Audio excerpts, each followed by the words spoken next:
খলিফাতুল মুসলিমিন আমিরুল মুমিনিন হযরত ওমর ফারুক রাদিয়াল্লাহু তাআলা আনহু খেলাফতের দায়িত্ব পাওয়ার পর বিবিকে ডেকে বলেন, বিবি রে, রাঙা তরবারি দাও, ছদ্মবেশ ধারণ করে দেখতে হবে আমার জনপদের মানুষকে কেমন আছে। প্রিয়তমা স্ত্রী রাঙা তরবারি যখন হযরত ওমরের হাতে দিলেন আর ডেকে বলে, স্বামী, আপনি যে একা একা এলাকায় রাত্রিবেলায় ভ্রমণ করেন, সফর করেন, ঘোরাঘুরি করেন, আপনার কি একটু ভয় লাগে না? হযরত ওমর ফারুক ডেকে বলে, বিবি রে, মুসলমানের নেতা হবে যারা, তাদের জীবনের নিরাপত্তা দেওয়ার মালিক আমার আল্লাহ। নেতা যদি নেতার মতো হয়, তার পথ চলতে কোনো ভয়, জোরে বলেন ভয়, তাকে নিরাপত্তা দেবেন কে? জনগণের সামনে হেঁটে বেরাবেন, নেতা বাজার করবে না, মাঠে যাবেন, ঘাটে যাবেন, কোনো সমস্যা হবে না। কিন্তু নেতা যদি জনগণের প্রতি জুলুম করে, একা রাস্তায় চলতে পারবে না। কথা কি বোঝেন? বোঝেন? বিরক্ত হচ্ছেন না? একটা কথা আপনাদেরকে উদ্দেশ্যে আর একটা কথা বলি, ছোট্ট একটা কথা মনে পড়ে গেল, 2 মিনিটে বলবো, কষ্ট হবে আপনাদের। বাদশাহ হারুনুর রশিদের নাম আপনারা শুনছেন, শোনেন নাই? কথা কয় না। বাদশাহ হারুনুর রশিদ তিনি মাসে মাসে এলাকার বৃদ্ধ মানুষদেরকে মোটা আটা দেন। আমাদের সরকার যেমন বয়স্ক ভাতা দেয়, দেয় না? দেয় না? ভালো করে বোঝেন। ওই জামানায় বাদশাহ হারুনুর রশিদ প্রতি মাসে মাসে দুঃখী মানুষদেরকে আটা দিতেন। এক বৃদ্ধ নারী চিন্তা করলেন, বাদশাহ প্রতি মাসে আমারে মোটা আটা দেয়, আটাগুলো যদি একটু চিকন হয় খাইতে সুবিধা হবে। একটু চিকন আটা পাওয়ার আশায় বুড়ি নালিশ নিয়ে বাদশার দরবারে হাজির হয়ে গেল। এইবার বুড়ি মহিলা বাদশার দরবারে আইসা দেখে একটা পুরুষ মানুষ বাড়ির বারান্দা ঝাড় দেয়, ছোট্ট একটা বাচ্চা খেলা করে, আর একটা মহিলা আটা চালে। এইবার বুড়ি মহিলা জিজ্ঞাসা করলো, ওই যে একটা পুরুষ মানুষ বাড়ির বারান্দা ঝাড় দেয়, লোকটাকে? বলে, ওইটাই আমাদের বাদশাহ হারুনুর রশিদ।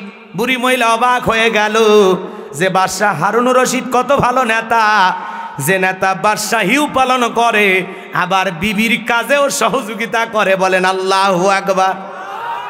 আল্লাহ রসুল যেই তরবারি দিয়ে জিহাদ করতেন, যুদ্ধ করতেন, ওই তরবারি দিয়ে তরকারি কেটে রান্নার কাজে সহযোগিতা করতেন। বলেন আল্লাহু আকবার।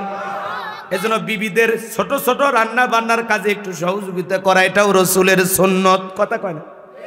মাঝে মাঝে বিবিকে বলবেন, বিবি, আজকে শুক্রবার, আমার বাহিরে যাওয়ার কোনো দরকার নাই, আজকে একটু তোমার কাছে সহযোগিতা করব, বাড়িতে যত পুরাতন কাপড় আছে সব আমারে দিয়ে দাও, আজকে ধুয়ে পরিষ্কার করে দেব। কথা বোঝেন নাই? বউ যদি ভালো হয়, এই কথা শুনে খুশি হয়ে ডেকে বলবে, সোনা স্বামী, তুমি যা বলেছ আমার অন্তর ভুলে গেছে, আমি থাকতে তোমাকে কষ্ট করে কাপড় ধুতে হবে না। স্বামী গো, তোমার কথায় আমি খুশি হয়ে গেছি, আল্লাহর কাছে দোয়া করি আল্লাহ যেন আমার স্বামীর হায়াত বাড়ায়া দেয়। কথা কয় ঠিক কি না? আর বউ যদি মনে মনে আপনার উপর খেপা থাকে, রাগ যদি পুষে রাখে, তখন বলবে, যারা তোরে কাপড় ধোয়া শিখাইতেছি, এই কথা বলে বাড়ির যত পুরাতন কাপড় আছে সব দেবে, এমনকি শোকেজে আলমারিতে বাক্সতে যা তোলা আছে সব দিয়ে আপনারে বলবে, কাপড় ধোয়া কি, ইহা কত প্রকার, আজকে টিয়ার ভাবি। কথা কন ঠিক না? আর বউ যদি ভালো হয়, তাহলে আপনার এই কথা শুনেই যে খুশি হবে। কথাকে বুঝতে পারছে? মাঝে মাঝে বিবিদের রান্না বান্নার কাজে, ছোট ছোট টুকিটাকি কাজে সহযোগিতা করবেন। কথাকে বোঝা গেল? এতে কি আপনার সম্মান কমবে? কথা কয় না? বইয়ের কাজে সহযোগিতা করলে সম্মান কমবে? আমার এলাকার একজন স্ত্রীর সন্তান হয়েছে, তোর স্ত্রী সন্তান হয়েছে, ছোট্ট বাচ্চার ওই কাপড়গুলো থাকে না, ওগুলো নিয়ে একটু পুকুরে, বোঝেন তো, ধুইতে গেছে। আর একজন বলতেছে, বাপরে বা, সোল কি তোর বইয়ের হসে না তোর হসে? কত বড় খারাপ, চিন্তা করেন। একটু সহযোগিতা করবে বইয়ের কাজে, যে তার বউটা অসুস্থ। কথাকে বোঝেন নাই? আর একজন এসে টিটকেরি মারে, এরকম আছে না? নাই? তো যাই হোক, আল্লাহ ওদের হেদায়েত দান করুক। জোরে কোন আমিন। আমার ভাবাজিরা, লম্বা হবে, লম্বা করব না, সংক্ষিপ্ত কথা বলে দিয়ে যায়। এইবার বুড়ি মহিলা জিজ্ঞাসা করে, ওই যে ছোট্ট বাচ্চা খেলা করে কে? বলে, ওইটা বাদশাহ হারুনুর রশিদের ছেলে সন্তান। ওই যে একটা মহিলা আটা চালে কে বলে ওইটা বাদশাহ হারুনুর রশিদের একজন স্ত্রী। বুড়ি মহিলা তাকায় দেখে ওর বাড়ির আটার চাইতে বাদশার বাড়ির আটা আরো বেশি মোটা মোটা মনে হয়। বলেন আল্লাহু আকবার। এইবার বুড়ি মহিলা মনে মনে সিদ্ধান্ত নেয়, আল্লাহ আমার রাজ্যের বাদশাহ হারুনুর রশিদ এত ভালো নেতা যে নিজেও মোটা আটা খায়, জনগণকে মোটা আটা খাওয়ায়, এমন বাদশার বিরুদ্ধে অভিযোগ দেওয়ার কোনো জায়গা নাই। চিৎকার মেরে বলুন আল্লাহু আকবার। নেতা যা খায় জনগণকে তাই খাওয়ায়, আর ওরা খায় চাইনিজ, ফ্রাই, কাবাব, তেহেরি, নেহেরি, বিরিয়ানি। কথা কন না কেন? দেশি বিদেশি হরক রকমের খাবার খায়, আর জনগণ ডাস্টবিনের খাবার ঘুরে খায়, আর বলে কেউ না খেয়ে থাকে না, না খেয়ে থাকলে তোমার বাড়ির যাবে। কথা কন না কেন? বোঝেন না কথা? একটা নাম ধরে বলা লাগবে নাকি? কথা আকার ইঙ্গিতে বুঝে নেবেন। কত পথ শিশু, কত অসহায়, কত দরিদ্র মানুষ বড় লোকের ফেলে দেওয়া এটো খাবার ডাস্টবিন থেকে কুড়ে কুড়ে খাচ্ছে, এমন দৃশ্য আছে না নয়? কত মহিলা নিজের খাবার জোগাইতে না পাইরা নিজের ইজ্জত বিক্রি করে নিজের পেটের খাবার রোজগার করে। আমরা নাম দিয়েছি যৌনকর্মী। আল্লাহ তোদের যে কোন জায়গায় পিটাবে টের পাবি মরার পরে। মানুষের খাদ্য, চিকিৎসা, বাসস্থান নিশ্চিত করতে পারলেন না। হাজার হাজার মহিলারা তারা পাপের সাগরে হাবুডুবু খাচ্ছে, তাদের একটা নিশ্চিত সুন্দর জীবন আমরা উপহার দিতে পারলাম না। কথা কন না কে? তাদের নাম দিছে কি? যৌনকর্মী। এটাও এক ধরনের কাজ। নাউজুবিল্লাহ বলেন, আরো জোরে কন। ওই যে কথা আছে না, না শোন না জাগলে কার দোষ? উঠান বাঁকা। কথা কন ঠিক কিনা? পারবে না মানুষের সবকিছু নিরাপত্তা দিতে, কিন্তু বলে দেবে যে না ওনাদেরও ঠিক আছে। কথা শোনেন আর খালি বুঝবেন, সামনের দিকে যায়। সমাজে এদিক খেয়াল করেন, কোরআনের সমাজ কায়েম না হওয়া পর্যন্ত প্রত্যেকটা মানুষের অধিকার নিশ্চিত হবে না। কথা বলেন না কেন? কোরআনের সমাজ আপনাকে মুক্তি দেবে, কোরআনের সমাজ আপনার অধিকার নিশ্চিত করবে। কোরআন প্রতিষ্ঠিত হলে একটা মানুষও না খেয়ে থাকবে না। কথা বলেন ঠিক কিনা? কোরআন প্রতিষ্ঠিত হলে বাংলার জমিনে কোনো পতিতালয় থাকবে না। কথা বলেন ঠিক কিনা? কোরআনের সমাজ কায়েম করতে হবে, তাহলেই শান্তি, তাহলেই মুক্তি। একবার যদি কোরআনের রাজ কায়েম করতে পারেন, এত শান্তি আল্লাহ দেবেন, আসমান জমিনের সকল বরকতের দরজা আল্লাহ খুলে দেবেন, বাংলার জমিনটা হয়ে যাবে মিনি জান্নাত। কথা বলেন ঠিক কিনা? এইবার বুড়ি মহিলা কোনো অভিযোগ না দিয়া বাড়িতে চলে গেল। বাদশাহ হারুনুর রশিদ তাহাজ্জুদের নামাজ পড়া পথ চলতে চলতে দিনের বেলায় সেই বুড়ি বাদশার বাড়িতে, রাতের বেলায় বাদশাহ সেই বুড়ির বাড়িতে। এইবার বুড়ি মহিলাও তাহাজ্জুদের নামাজ আদায় করে আল্লাহর কাছে দোয়া করে, নেতা যদি ভালো হয় জনগণও ভালো হবে। কথা বলেন ঠিক কিনা? বুড়ি মহিলা হাত তুলে দোয়া করে, বলে আল্লাহ আমার দেশের নেতা বাদশাহ হারুনুর রশিদ এত ভালো নেতা যে নিজেও মোটা আটা খায়, জনগণকে মোটা আটা খাওয়ায়, এমন বাদশার বিরুদ্ধে অভিযোগ দেওয়ার কোনো জায়গা নাই। আল্লাহ গো তোমার কাছে দোয়া করি, আমার বাদশাহ হারুনুর রশিদের হায়াত তুমি বাড়ায়া দাও। জোরে বলেন আমিন। নেতা যদি ভালো হয় জনগণ হাত তুলে দোয়া করে, আল্লাহ নেতার হায়াত বাড়ায়া দাও। আর নেতা যদি জালেম হয় জনগণ হাত তুলে বলে, আল্লাহ ওই জালেমদের হাত থেকে মুসলমানদেরকে বাঁচাও। কথা বলেন না কেন আপনারা? নেতানিয়াহু, জো বাইডেন এরা মুসলমানদেরকে হত্যা করতেছে। ওরা আজকে হুমকি দিয়েছে, হয় হামাসকে আত্মসমর্পণ করতে হবে, না হলে ওদের মৃত্যু নিশ্চিত। মনে রাখবারে জালেমের দল, মুসলমানের রক্ত নিয়ে খেলা করতেছো, ফিলিস্তিনে মুসলমানদের রক্ত ঝরাইতেছো। নমরুদের জায়গা হয় নাই, ফিরাউনের জায়গা হয় নাই, আবু জেলের জায়গা হয় নাই, হামান কারুনের জায়গা হয় নাই।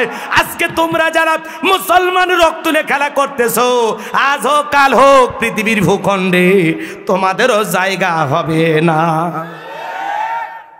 কথা কি বোঝা গেল? রাগ করেন না, চলেন সামনের দিকে যায়। আজকে পুরো পৃথিবীর দিকে তাকায় দেখেন, জালেমেরা মুসলমানের রক্ত নিয়ে খেলা করে। কথা বলেন ঠিক কিনা? মনে রাখবেন যে জালেমদের হাতে মুসলমানের রক্ত লেগে আছে, এদের জীবনের এমন নিকৃষ্ট মৃত্যু হবে, কালো ইতিহাসের পাতায় এদের নাম লেখা থাকবে। কথা বলেন ঠিক কিনা? সামনের দিকে যায় আমার ভাইয়েরা। এইবার বুড়ি মহিলা দোয়া করে বলে, আল্লাহ 1 নাম্বার বাদশার হায়াত বাড়ায় দাও। 2 নাম্বার দোয়া করে, আল্লাহ বাদশার একটা ছেলে সন্তান দেখলাম, সে যেন অকাল মৃত্যুবরণ করে। বাদশা শুনে চমকে উঠছে। এইবার বুড়ি মহিলা দোয়া করে, আল্লাহ রাজ্যের যত মুয়াজ্জিম আছে সবাই যেন তাড়াতাড়ি মারা যায়। বাদশা ডেকে বলে, বুড়ি রে, তোর 1 নাম্বার দোয়া ভালো লাগলো, আমার হায়াত কামনা করলি, কিন্তু আমার ছেলে মারা যাওয়ার দোয়া কেন করলি? রাজ্যের মুয়াজ্জিম মারা যাওয়ার দোয়া কেন করলি? আগামীকালকে আমার দরবারে নিয়ে যা, তোরে জিজ্ঞাসা করব এই দোয়াগুলো করার পিছনে কারণ কি কি। আপনারা কি শুনবেন? বুড়ি এই দোয়াগুলো কেন করছে? আপনার হাত তোলেন, কারা কারা শুনবেন? একটু হাত তোলেন, একটা তাকবীর দেন, লিল্লাহে তাকবীর। হাত নামান। এইবার খলিফাতুল মুসলিমিন আমিরুল মুমিনিন হযরত ওমর ফারুক রাঙা তরবারি নিয়ে পথ চলতে চলতে তাকায় দেখেন, ছোট্ট একটা কুটির থেকে আওয়াজ আসে। একজন মহিলা তার মেয়েকে ডেকে বলে, মা আজকে কি পরিমাণে দুধ দহন করেছ? মেয়েটা ডেকে বলে, মা পরিমাণে আজকে দুধ একটু কম হয়েছে। মহিলা ডেকে বলে, মিয়া আমার দুধের ভিতরে একটু পানি মিশাইয়া দাও। ছোট্ট মেয়েটা জবাব দিয়ে বলে, মা ও মা, দুধে পানি মিশানো যাবে না, নবীজি খাদ্যে ভেজাল দিতে নিষেধ করেছেন। খলিফাতুল মুসলিমিন হযরত ওমর দুধে পানি নিষেধ, দুধে পানি মিশানো নিষেধ করে দিয়েছেন মা, বিদায় আমি দুধে পানি মিশাইতে পারবো না। মহিলা ডেকে বলে, মেয়ে রে, এমন ভাবে কথা বলতেছো মনে হয় খলিফা দেখতেছে। মেয়েটা ডেকে বলে, মা খলিফার চোখকে ফাঁকি দিতে পারো, কিন্তু তোমার আমার সৃষ্টিকর্তা, তোমার আমার রব, তিনি তো দেখতেছেন সব। আল্লাহর কুদরতি চোখকে তো ফাঁকি দেওয়া সম্ভব নয়। চিৎকার মেরে বলুন সুবহানাল্লাহ। ভালো করে বোঝেন বাজান। হযরত ওমর অবাক হয়ে গেলেন, আর দেরি করলেন না, বাড়ির দিকে রওনা করলেন। বাড়িতে যা বলে, বিবি রে, ছেলের বউ পাওয়া গেছে, ছেলের বিয়ে করাইবা নাকি? বয়স থাকলে, সুযোগ থাকলে আমি বিয়ে করতাম। আল্লাহু আকবার কোন। ভালো করে বোঝেন, মেয়েটাকে ছেলের বউ কেন বানাইতে চায়? মেয়েটার ভিতরে কি গুণ আছে? আল্লাহর ভয়, তাকওয়া। কথা বলেন ঠিক কিনা? একটা মেয়ে গভীর রাতেও দুধে পানি মিশায় না, কার ভয়? এ জোরে বলেন, কার ভয়? রাগ করতেছেন না? দুধে পানি মিশানো লোক নাই? জোরে বলেন নাই? ওই ব্যবসা এখন চলে না? এক দুধওয়ালা দুধ বিক্রি করে, ওরা ধরছিলাম, ভাই দুধে পানি মিশান। কয় না, না হুজুর, যত মানুষের কাছে বিক্রি করি সবাই বলে দুধে পানি মিশানো। না, আমি কি করি জানেন? কি করে? আমি দুধের ভিতরে, কথা কয় না কেন, পানি মিশাই না। আমি এক জায়গায় পানি রাখি, রেখে ওর ভিতরে দুধ ঢেলে দিই। তাহলে হুজুর দেখেন তো একটা কৌশল হয়ে গেল। মানুষ বলে দুধের ভিতরে পানি মিশাইছো, কয় না আমি মিশাইনি। আমি কি করছি? পানির ভিতরে দুধ মিশাইছি। কেউ তো আর বলে না যে পানির ভিতরে দুধ মিশাইছিস। কথা কয় না? এরকম চালাক টাউট বাটপার আছে না নাই? আজ থেকে 23 বছর আগের কথা। আমার এলাকা একটা বাজার আছে, ওই বাজারে একজন দুধের বালতির মধ্যে ট্যাংরা মাছ ঘুরতেছে। কথা বুঝছেন? মানুষজন যা বলতেছে, একেবারে তোমার এটা কোন দেশের গায়ে, যেই গায়ের বাঁট দিয়ে ট্যাংরা মাছ বের হয়ে আসলো? বাঁট কি এখনো ঠিক আছে? তার মানে খাল বিলের পানি মিশাইছে, ওর সাথে যে ট্যাংরা মাছ উঠে আসছে ও টেরি হয় নাই। কথা কোন ঠিক কিনা? আছে না নাই? আছে না নাই? দুধে পানি মিশানো যাবে? তাহলে হযরত, এদিক খেয়াল করেন, হযরত ওমর ফারুক এই মেয়েটাকে ছেলের বউ বানাইতে চায়, তাকওয়া দেখে, আল্লাহর ভয় দেখে। কথা বলে ঠিক কিনা? আল্লাযীনা ইযা যুকিরাল্লাহু ওয়াজিলাত কুলুবুহুম, যারা ঈমানদার তাদের সামনে যখন আল্লাহর নাম উচ্চারণ করা হয় ভয়ে তাদের অন্তরাত্মা কেঁপে ওঠে। কথা বল ঠিক কিনা? যাদের অন্তরে আল্লাহর ভয় আছে ওই অন্তরওয়ালা মানুষ কোনোদিন দুধে পানি মিশাইতে পারে? তাহলে মেয়েটা কি জবাব দিল যে মা খলিফার চোখকে ফাঁকি দিতে পারো কিন্তু আসমানের মালিক তোমার আমার সৃষ্টিকর্তা আল্লাহর চোখকে ফাঁকি দেওয়া সম্ভব নয়। কারো যদি এইরকম একটা চিন্তা মনে জাগ্রত থাকে, গোপনে হোক আর প্রকাশ্যে হোক, দিনে হোক আর রাতে হোক, সে কোনোদিন গুনাহ করবে। কথা বোঝা গেল? রাগ করতেছেন মনে হয় না? তাহলে ছেলের বউ চয়েস করলেন তাকওয়া দেইখা, আর আমরা ছেলের বউ চয়েস করি কি দেখে? কথা কয় না কে? ফ্যাশন দেখে, আটা ময়দা মাখা দেখে নাকি?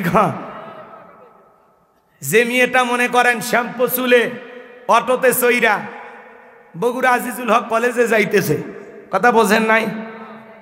চাচা চা খায় আর বলে না এরকম ছেলের বউ চলবে, কথা কয় না? যে মেয়েটা বেপরদায় চলাফেরা করে, বেপরদায় কলেজে যাইতেছে, এমন মেয়েটাকে যদি পুত্র বধূ হিসাবে ঘরে তোলেন কি মনে হয়? কথা কন, কি মনে হয়?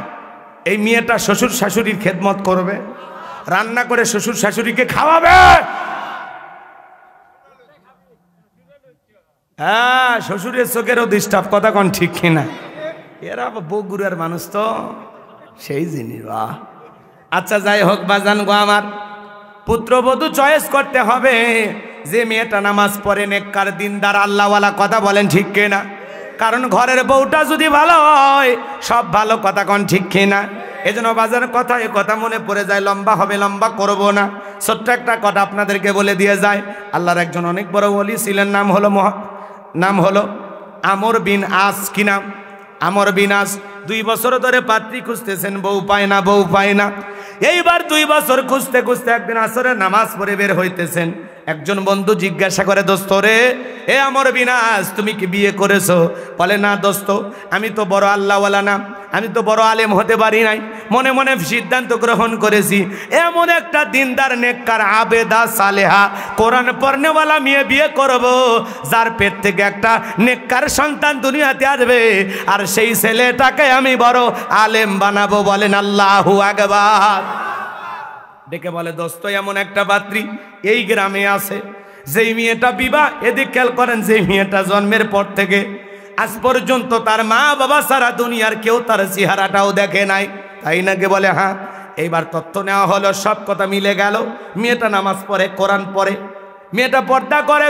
এইবার আমর বিন আস মেয়েটাকে বিবাহ করলেন। বাসর ঘরে যখন প্রবেশ করবেন, তাকায়া দেখেন তার প্রিয়তমা স্ত্রী বাসর ঘরের ভিতরে নামাজ আদায় করতেছেন। বলেন আল্লাহু আকবার। বাসর ঘরে যদি বউ নামাজ আদায় করে, এমন দৃশ্য দেখার পরে স্বামীর অন্তরে ভালো লাগে না, খারাপ লাগে? কিন্তু এখনকার যুবকদের বাসর ঘরে কি নামাজ আছে? আছে কি? খালি সেলফি, ক্লিক, একটা সেলফি তুইলা ফেসবুকে ছাইরা দেয়, দোস্ত রে অমুক একটা মেয়েকে বিবাহ করে নিয়ে আসলাম, দেখো তো আমার বউটারে কেমন দেখা যায়। এখন মানুষ লাইক কমেন্টস করতেছে, কেউ লেখে হেব্বি লাগছে, কয় দোস্ত সেই জিনিস জুটছে, কেউ আবার বলে সেই মাল। কথা কয় না? বদমাইশ আছে না নাই? যুবক রে, যেই যুবক তার বইয়ের ছবি ফেসবুকের আইডিতে ছেড়ে দেয়, এর চাইতে বোকা যুবক আল্লাহর দুনিয়ার জমিন আর কেউ নাই। বউ হলো পার্সোনাল জিনিস, ঘরের জিনিস, একা দেখার জিনিস। কথা কর না কে? বউ কি পাবলিসিটি করার জিনিস? ভবিষ্যতে কি মায়ের মতো ভোটে দাঁড় করায় দেবেন? বউকে এত মানুষকে দেখাইতে হবে? ছোট ছোট ট্রাক নিয়ে যাইতেছে মানুষের কাছে ভোট চাইতে, বোঝেন নাই? ভোটারদের বাচ্চা কোলে নিয়ে আদর করতেছে, বুড়ি মহিলা চাপে ধরতেছে। কথা কন না কেন? ভোটের আগে কত অভিনয় দেখবেন। মাই আবার বলতেছে ছোট্ট ট্রাক সবাই চয়েস করে, ছোট ছোট বাচ্চারা বলে আপার ট্রাকটা দিয়ে যান। কথা কয় না? কথা কয় না? রাগ করেছেন মনে হয়। বাজান গো, কত কথা বলবো, কথা বলতে অনেক কথা বলা যায়। রাগজান কইরেন না, মন খারাপ কইরেন না। আজকে নায়ক নায়িকা হবে পবিত্র সংসদের এমপি শাহজালালের পুণ্যভূমিতে তাকায়া দেখেন, আজকে গায়িকা, নায়িকা, নায়ক এরাই সমাজের নেতা হয়ে যাচ্ছে। কথা কন না? নায়ক ফেরদাউস বলতেছে, আমি নির্বাচনের প্রচার প্রসার করতে গেলাম, মানুষ খালি ফ্ল্যাটে ফ্ল্যাটে হাত ধরে আমার ডাকতেছে, আসেন ভাই বসেন চা খান। কই দেখে মনে হয় সবাই আমার আত্মীয়, আমি সবার আপন হতে চাই। নায়ক ফেরদাউস প্রসার করতে গেছে, মানুষ কি করতেছে, হাত ধরে টেনে টেনে ফ্ল্যাটে নিয়ে যাচ্ছে যে চা খান বসেন, কথা কয় না কেন রে? না তো সেলিব্রিটি, বোঝেন না, আগে ভাগে একটা পরিচয় আছে। তো নায়ক যদি এমপি হয় চলচ্চিত্রের উন্নতি হবে, দেশে সিনেমা হল বাড়বে, নায়িকা এমপি হলে নাচ গান বাড়বে, অশ্লীলতা বাড়বে। মমতাজের মতো মহিলা এমপি হলে দেশে গান বাজনা বৃদ্ধি পাবে। সেই মমতাজ আপা নির্বাচনে প্রচার করতে যা বলতেছে ৩,০০০ থেকে ১০,০০০ টাকা দিয়ে ভোটারদের কেনা হচ্ছে, কথা কয়, ভোটারেরা বিক্রি হয়ে যাচ্ছে ৩,০০০ থেকে ১০,০০০ টাকার মধ্যে। এগুলোই আজকে সমাজে চলতেছে, কথা কন ঠিক কিনা? রাগ করেছেন মনে হয় বাজান গো, এখন উচিত কথা যদি কই পিঠের ওপর দিয়ে যাবি মই, এই আনন্দে কিছু লোক কিনা খাবে বগুড়ার স্পেশাল দই, কথা বলেন ঠিক কিনা? সত্য কথা বলতে হলে যেতে হবে কারাগারে, এমন আতঙ্ক আজ বাংলার ঘরে ঘরে। তবুও সত্য বলতে চাই, দুনিয়ার জালেমদের করি না ভয়, আমি ইসলামের দুশ্মনদের করি না ভয়, কথা বলে ঠিক কিনা? এক সময় দেখবেন বাংলাদেশের পবিত্র সংসদ খালি নায়ক নায়িকা শিল্পী ক্রিকেটার ফুটবলার এগুলো দিয়ে ভরা, আসল রাজনীতিবিদেরা ঢুকতে পারবে না, কথা কয় না কি? ওরে বাবা, ওর আবার আর এক বুদ্ধি। আচ্ছা এদিক খেয়াল করে, তারা কই আছে, তুমি আমি সবাই তো বাইরে আছি, কথা কয় না? তো দাঁড়াও, তুমি ডাব মার্কা দাঁড়াও। রাগ করতেছেন মনে হয়, মানুষ ওদেরকে বেশি পছন্দ করে, বোঝেন না? জি জি জি জি জি, এদিক খেয়াল করে, ভালো মন্দ বোঝার আকল জ্ঞান আমরা হারিয়ে ফেলেছি, কথা বলেন ঠিক কিনা?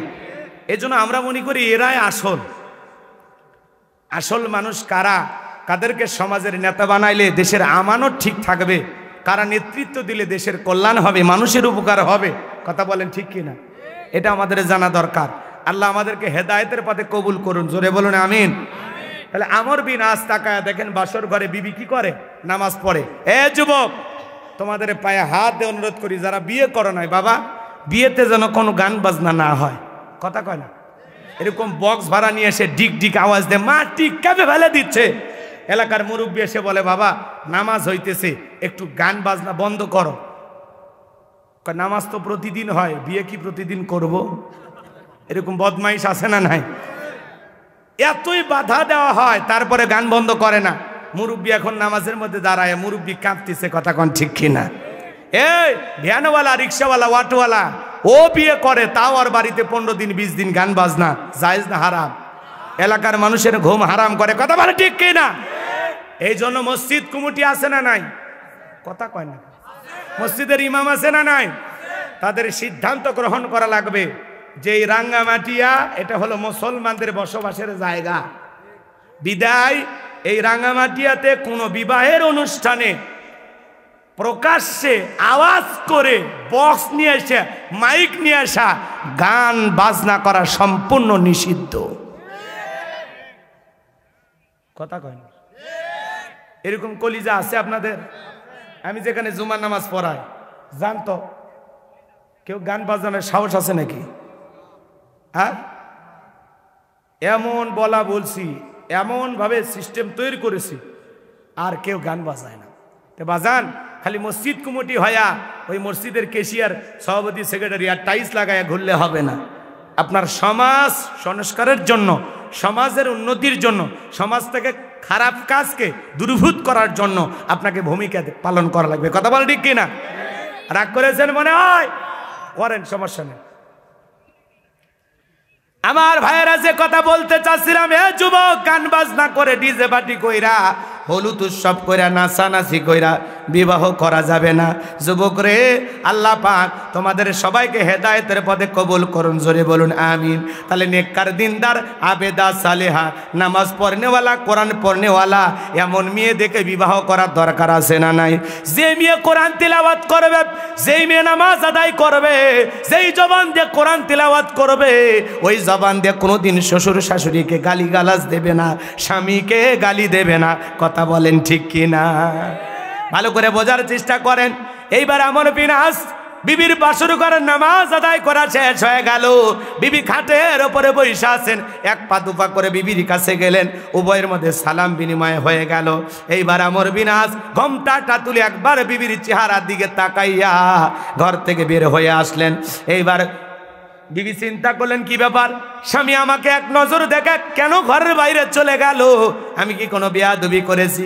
এক পা দুপা করে দরজার নিকটবর্তী এসে তাকায় দেখে স্বামী বাড়ির বাহিরে দাঁড়া আছে। এইবার ডেকে বলেন, স্বামী, জীবনে কোনোদিন মা বাবা ছাড়া দুনিয়ার কোনো মানুষকে দেখি নাই। আমি শুনেছি আপনি আল্লাহর অনেক বড় ওলি। আপনি যদি সত্যি আল্লাহর ওলি হয়ে থাকেন, আপনি আমার জীবনের প্রথম পুরুষ। আজকে আমাদের বরকতময় রাত। স্বামী গ, আপনি যদি আজকে আমার হক না আদায় করেন, আপনি যত বড় আল্লাহর ওলি হন, কিয়ামতের ময়দানে আল্লাহর দরবারে আপনাকে আমি আসামির কাঠগড়ায় দাঁড় করাবো। এই কথা শোনার পর আল্লাহর ওলি আমর বিনাশ বাসর ঘরে প্রবেশ করলেন। বিবির সাথে ভালোবাসা বিনিময় হয়ে গেল। এক নয়, দুই নয়, ওই যে ভালো করে বোঝেন বাজান গো আমার, বিবির সাথে ভালোবাসা বিনিময় হওয়ার পর সেই যে চলে গেলেন, এক নয়, দুই নয়, 20টা বছর অতিবাহিত হয়ে যায়। জীবনে কোনো দিন আর বইয়ের খবর নিল না। 20 থেকে 25 বছর অতিবাহিত হয়ে গেল, আর কোনোদিন বইয়ের খবর নিল না। 25 বছর পরে তাদের স্বামী স্ত্রীর জীবনে কিভাবে দেখা হয়, পুরো ঘটনাটা শুনবেন। একটু কারা শুনবেন, একটু হাত তোলেন তো। লিল্লাহে তাকবীর। আল্লাহ কবুল করেন, জোরে বলেন আমিন। আমার ভাইয়েরা, তাহলে হযরত ওমর ফারুক ছেলের বউ বানাইতে চান, কারণ একটাই, মেয়েটার অন্তরে কি আছে? আল্লাহর ভয় আছে। কথা বলে ঠিক কি না? তাহলে যার অন্তরে আল্লাহর ভয় থাকে, সে দুধে পানি মিশাইতে পারে, খাদ্যে ভেজাল দিতে পারে। আমাদের সমাজে খাদ্যে ভেজাল দেওয়ার লোক আছে না নাই? চালের ভিতরে পাথর মিশে দেয়। কথা কয় না? কথা কয় না? 1 নাম্বার জিনিস 2 নাম্বার বলে চালায় দেয়, 2 নাম্বার জিনিস 1 নাম্বার বলে চালায় দেয়। আছে না নাই? কত ধরনের ভেজাল, ধানের মধ্যে পাতান মিশাইয়া ভেজাল করে বিক্রি করে। নেওয়ার সময় বেশি নাই, দেওয়ার সময় কম দেয়। আছে না নাই? আপনাদের এলাকায় নাই? রাগ করছেন? শোনেন, মদিনার বাজারে বিশাল এক খেজুরের স্তূপ। আল্লাহ রসুল তাকায়া দেখলেন, খেজুরের স্তূপের ভিতরে বিশ্বনবী হাতটা ঢোকায়া দিলেন, দিয়ে এবার ভিতর থেকে খেজুর বের করেছেন। দেখেন ভিতরের খেজুরগুলো হলো ভিজা। আল্লাহ রসুল তখন বললেন, ও আমার সাহাবী, ওপরের খেজুরগুলো শুকনা আর ভিতরের খেজুরগুলো ভিজা, কারণটা কি? ডেকে বলেন, হুজুর আজকে একটু বৃষ্টি হয়েছিল।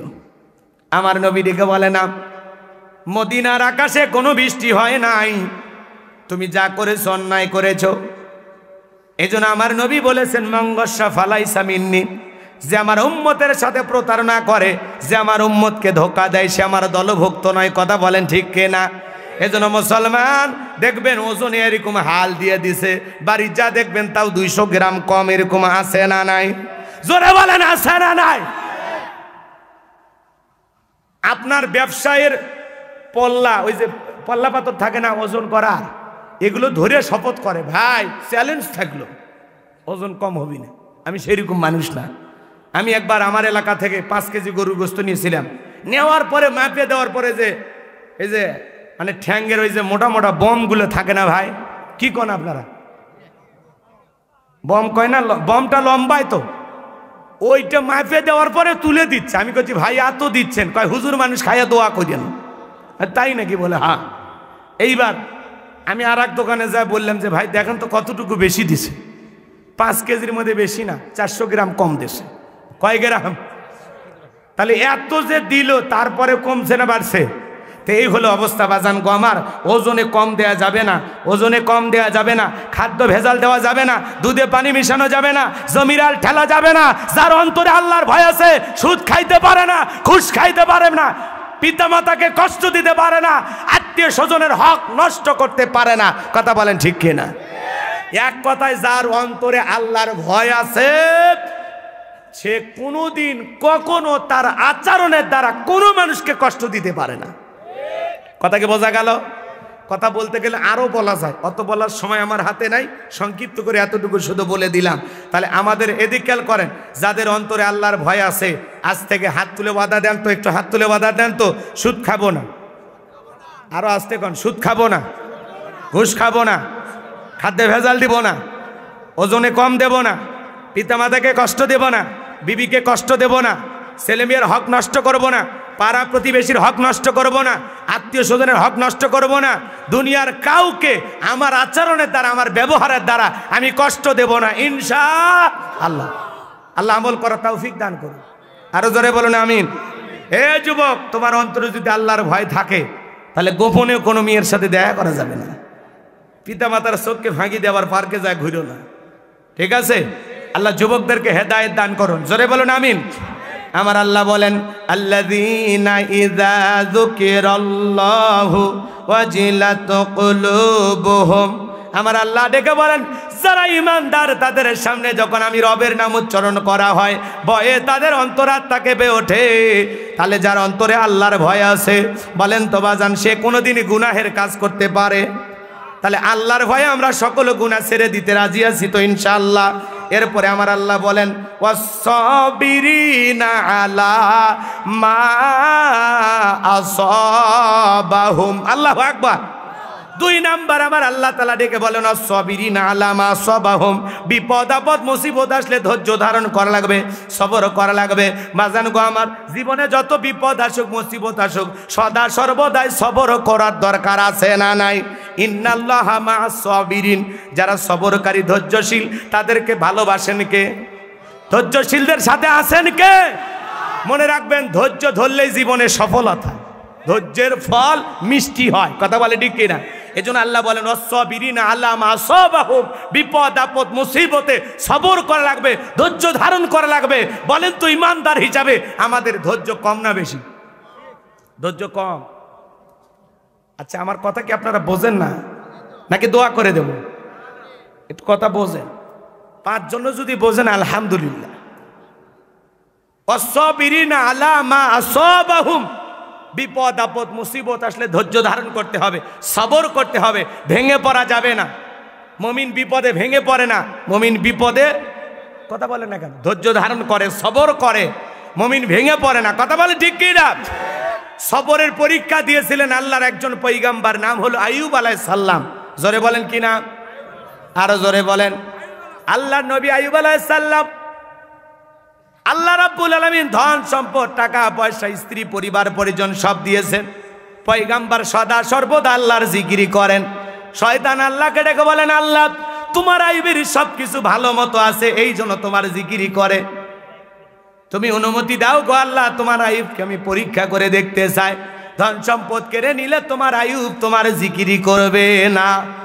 আমার আল্লাহ ডেকে বলে না না শয়তান, এই ইবলিস না রে না, আমার আইয়ুব আমারে সম্পদের জন্য জিকিরি করে না। আমার আইয়ুব দুনিয়াতে এমন একজন পয়গম্বর, সবকিছু কেড়ে নিলেও আমার আইয়ুব কোনোদিন জিকিরি বন্ধ করবে না, আমার শুকরিয়া আদায় করা কখনো ছাড়বে না। বলেন আল্লাহু আকবার। শয়তান বলে তাহলে একটু পরীক্ষা করি। এবার পয়গম্বরের ফসলের জমি যা ছিল সব নষ্ট হয়ে গেল, ফসল নষ্ট করে দিয়েছে। মানুষের সুরত নিয়ে সেটাকে বলে ও আল্লাহর নবী আইয়ুব, ফসলের জমি যা ছিল সব নষ্ট হয়ে গেছে। আইয়ুব আলাইহিস সালাম ডেকে বলে এতদিন এই ফসল থেকে যে আল্লাহ তাআলা আমাকে দিয়েছিলেন সে আল্লাহর শুকরিয়া, যতটুকু রিজেকে যতদিন ছিল ততদিন পেয়েছি, এই বছর রিজেকে না আমি মন খারাপ করি নাই, আমি আল্লাহর শুকরিয়া আদায় করে পড়ছি আলহামদুলিল্লাহ। ফসলের ক্ষেত নষ্ট হয়ে গেছে, তারপরে কি বলে আলহামদুলিল্লাহ। আর আমরা কি করি? আল্লাহর কাছে দোয়া করি আল্লাহ কয়েকদিন পরে জন্মির ধানগুলো কাটবো, আল্লাহ গো খবরদার বাতাসে ঝড়ে বৈশাখের ঝড়ে ধানগুলো যেন পড়ে না যায়। দোয়া করেছে, প্রতিদিন দোয়া করে। 2 দিন পরে কামলা নিয়া জমির ধানগুলো কেটে আনে আসবে। যেদিন কামলা নেবে তার আগের দিন ফজরের নামাজের আগে একটু ঝড় তুফানে, কথা বোঝেন নাই, জমির খাড়া ধানগুলো পড়ে গেছে। ফজরের নামাজ পড়ে জমির আলের মধ্যে দাঁড়াইয়া ডেকে বলে, টুপিটা খুলে বলে, আল্লাহ এটা একটা কাম করলে। কথা কয় না? জমির ধান একটু পড়ে গেলে আফসোস করে, আছে না নাই? আছে না নাই? আচ্ছা, আপনাকে আমাকে পরীক্ষা করবেন কে? ওয়ালা নাবলুওয়ান্নাকুম বিশাইইম মিনাল খাউফি ওয়াল জুই ওয়া নাকসিম মিনাল আমওয়ালি ওয়াল আনফুসি ওয়াত থামারাত ওয়া বাশশিরিস সাবিরিন। আমার আল্লাহ ডেকে বলেন, আমি তোমাদেরকে পরীক্ষা করব ভয়ের দ্বারা, জানের ক্ষতি, মালের ক্ষতি, সম্পদের ক্ষতি, সন্তানাদির ক্ষতি, সমস্ত ক্ষতি দিয়ে আমি আল্লাহ পরীক্ষা করব। সমস্ত ক্ষতির পরেও যারা সবর করবে, ধৈর্য ধারণ করবে, তাদের জন্যই রয়েছে সুসংবাদ। বলেন আল্লাহু আকবার। ধৈর্যশীলদের জন্যই সুসংবাদ। আল্লাহু আকবার বলেন। তাহলে এদিক খেয়াল করেন, যেই জমিতে এক সময় আমাদের পূর্বপুরুষেরা আউশ ধান পাইতো 5 মণ 7 মণ, এখন সেই 1 বিঘে জমিতে আমরা পাই 25 মণ 30 মণ। কথা কয় না? তো এইবার ঝড় তুফানে না হয় একটু ওই যে ঝড় তুফানে বা ওই যে পাথর পরে না, কি পরে, শিল, ওগুলো পইরা না হয় 2-1 মণ ধান জমিতে ঝইরেই পড়ছে, তাতে কি সমস্যা? আল্লাহ চাইলে পরের বছর ওই জমিতে আরো 2 মণ বেশি দিতে পারে কিনা? তো বাজান, ফসলের যদি একটু ক্ষতি হয় সবর করবেন। আল্লাহ যতটুকু আপনার রিজেকে রেখেছে ততটুকুই আপনার ঘর পর্যন্ত আসবে। কথা বলে ঠিক কিনা? বেশি চাইলে হবে না। আপনি হতাশ হন কেন? আপনার জমিতে যতটুকু ফসল হবে মনে করবেন এতটুকুই এই বছরে আল্লাহ আমার জন্য বাজেট করছে। ততটুকু রিজেক্ট পেয়ে আপনি খুশি থাকবেন, সন্তুষ্ট থাকবেন, আল্লাহর শুকরিয়া আদায় করবেন যে আল্লাহ যতটুকু দিয়েছেন ফসল, আলহামদুলিল্লাহ। পারবো তো এত বড় কলিজা বানাইতে পারবো তো ইনশাআল্লাহ। এরপরে আইয়ুব আলাইহিস সালামের উট দুম্বা ছাগল যা ছিল সব মরিয়ে শেষ, একটাও বেঁচে নাই। রাখালের সুরত নিয়ে এসে বলে, ও আইয়ুব নবী, তোমার উট দুম্বা ছাগল যা ছিল সব শেষ। আইয়ুব আলাইহিস সালাম দেখে বলেন, এতদিন এগুলোর থেকে আমি অনেক উপকার পাইছি, এগুলো মারা গেছে, এতে আমি আইয়ুব আলাইহিস সালামের বিন্দু পরিমাণ কোনো আফসোস নাই। আমি আল্লাহর শুকরিয়া আদায় করতেছি, আলহামদুলিল্লাহ। উট দুম্বা ছাগল মারা গেছে, এরপরে পয়গাম্বার আফসোস করে না, কষ্ট পায় না, আল্লাহর শুকরিয়া আদায় করে বলতেছেন আলহামদুলিল্লাহ। আল্লাহ আমার তকদিরে যেভাবে যা কিছু লিখে রাখছে এতে আমি আলহামদুলিল্লাহ। আল্লাহু আকবার বলেন।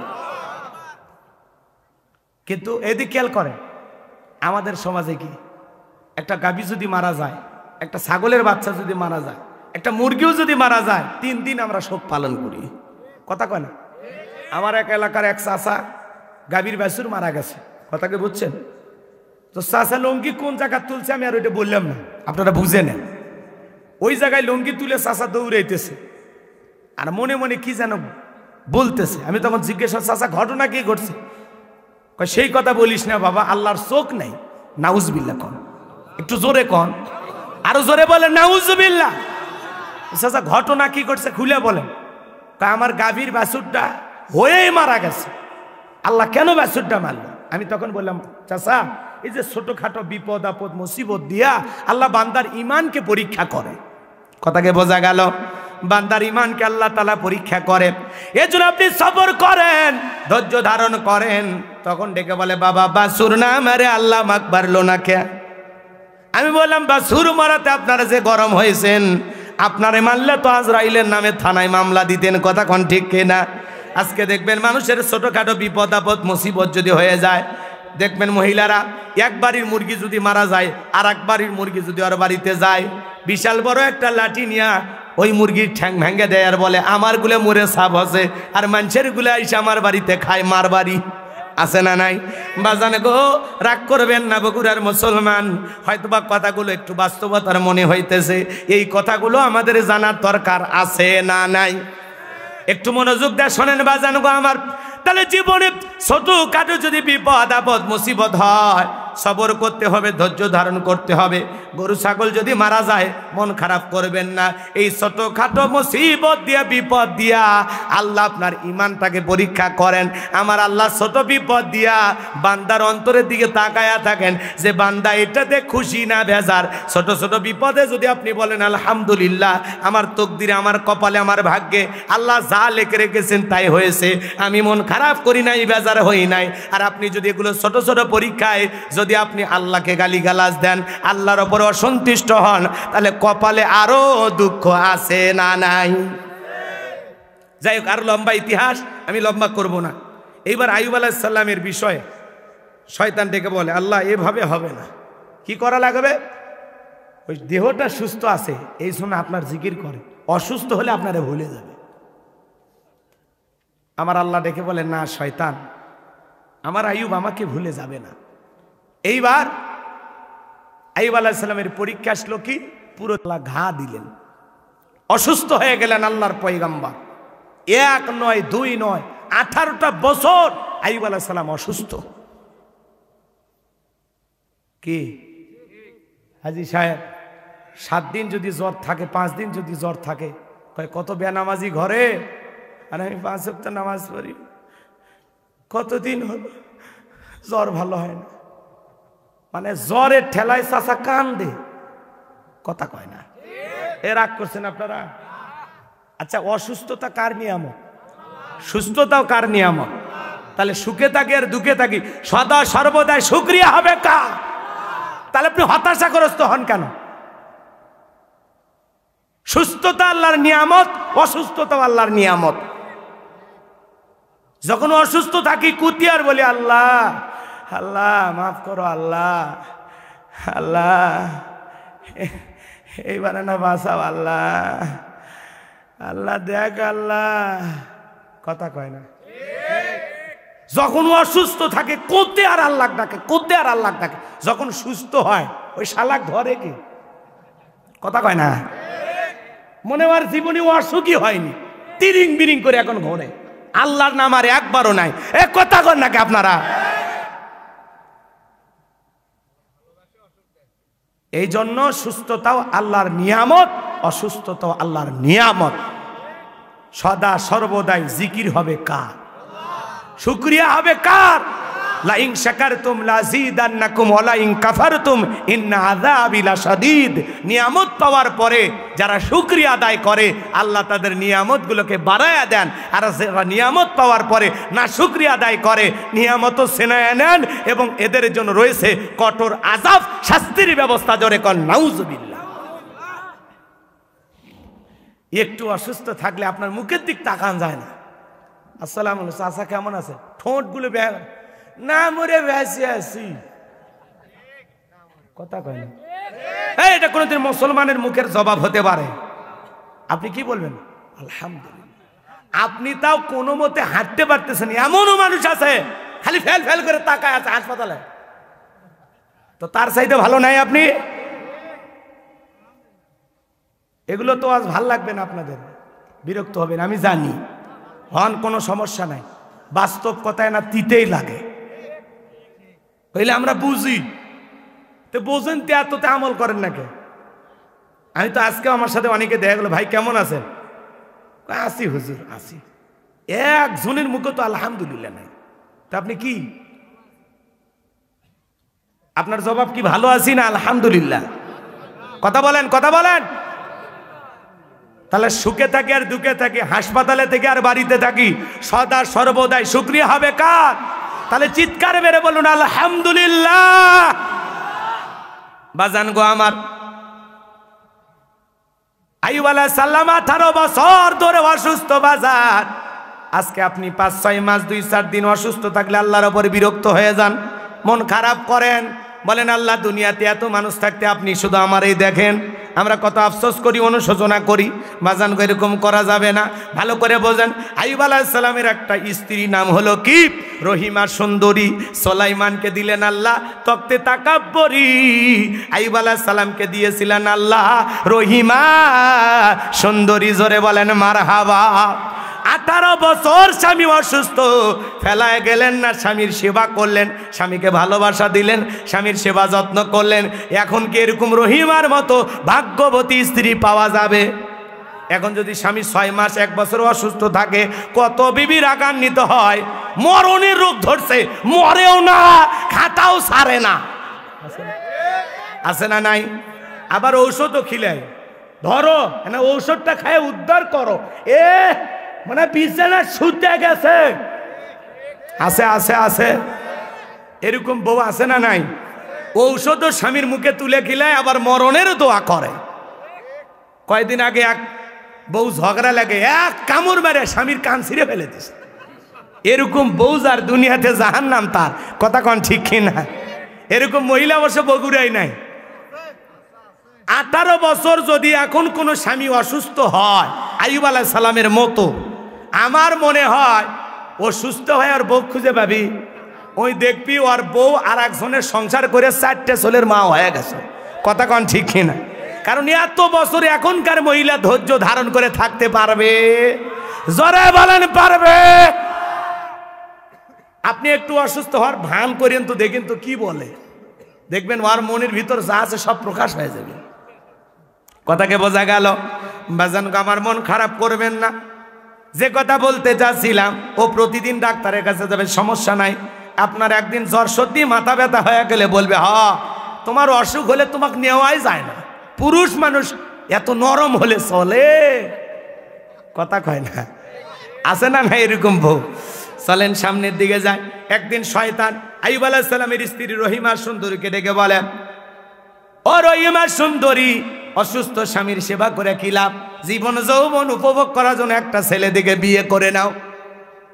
এই কথা আইয়ুব আলাইহিস সালামের স্ত্রী তার স্বামী আইয়ুব আলাইহিস সালামের কাছে যা বলে, ও স্বামী, পথের মধ্যে একটা যুবক ধরে আমাকে ডেকে বলে, খামাখা অসুস্থ স্বামীর সেবা করে কি লাভ? জীবনটাকে উপভোগ করার জন্য এই স্বামী বাদ দিয়ে আর একটা বিয়ে করে নাও।